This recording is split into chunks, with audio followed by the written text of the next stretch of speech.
Have you ever seen a beautiful logo, an eye-catching Instagram post, or a powerful YouTube thumbnail? That's graphic designing.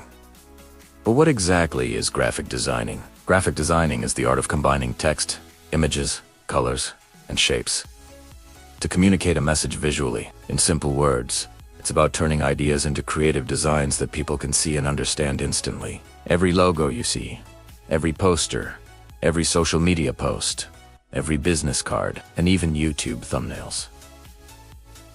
All of these are created through graphic designing. In today's digital world, design is everywhere. If your design looks attractive, people stop and pay attention. If it doesn't, they simply scroll away. Good design grabs attention, builds trust, makes brands look professional, and even helps increase sales. It's not just about making things look good. It's about communicating the right message in the right way. Graphic designers use tools like Photoshop, Illustrator, Canva, and Figma to create designs. But remember, tools don't create creativity. You do. The best part is that anyone can learn graphic designing, whether you're a student, a beginner, or someone who wants to start freelancing. This skill can open many opportunities for you. If you're interested in learning graphic designing step by step, make sure to subscribe and start your creative journey today. Let's create something amazing together.